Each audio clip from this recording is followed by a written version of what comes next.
about the gruesome tales of Jack the Ripper. It all happened in the poor London district of Whitechapel in 1888. The streets were dirty and full of sewage. In fact, every night someone would come along and pile up all the sewage that people chuck out their windows and doors. Then the children would play in it and the poor would scavenge for food in it. Most people who couldn't afford a house would move from workhouse to workhouse and lodging house to lodging house.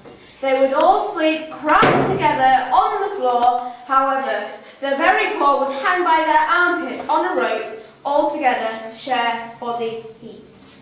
Would it smell bad with all the people and like sewage back together? Yes, it would smell absolutely horrible, and it would be very unhygienic. What do the kids do at school or playing in sewage? Well, actually, it was very rare for children to go to school. A lot of children would be chimney sweeps at a very young age, but they didn't live long as they would get terrible diseases from all the soot getting into their lungs. So really, the social conditions are nothing like today. Go in chamber pot then!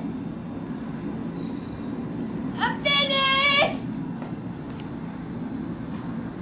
Watch out below! It feels a lot more refreshed now! So Whitechapel was the poor district in London, but what's that got to do with Jack the Ripper? Everything actually. You see, Whitechapel was where all the murders were carried out, and all the victims were poor Whitechapel prostitutes trying to earn some money. So do you know who was murdered, or I do think? Yes, actually I do. That is what I'm about to get on to. The first murder was of Mary Ann Nichols, who was also known as Polly Nichols. She was 42 years old, had 5 children and was divorced. Doodling is not in my agenda.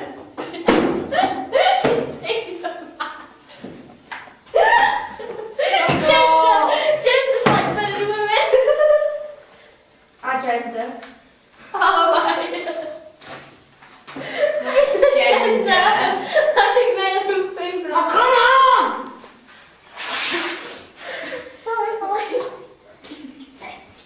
Her body was discovered at 3:40 in the early morning of Friday the 31st of August 1888. She was a heavy drinker and was supposedly lonely, and her death upset many people.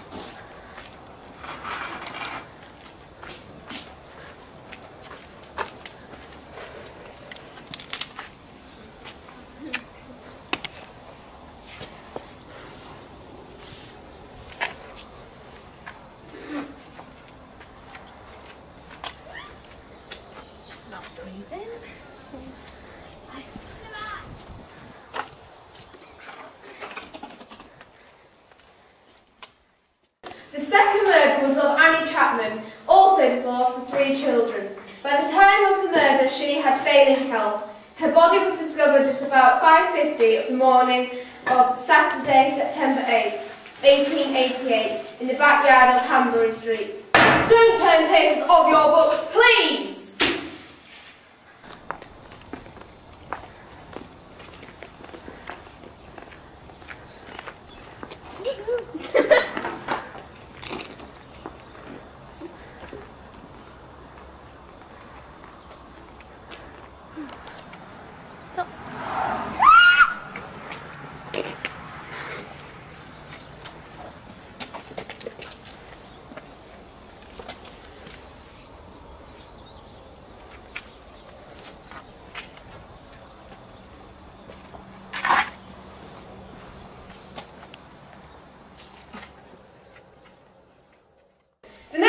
Was Elizabeth Stride. She was murdered on the night known as the Double Murders. She was 44.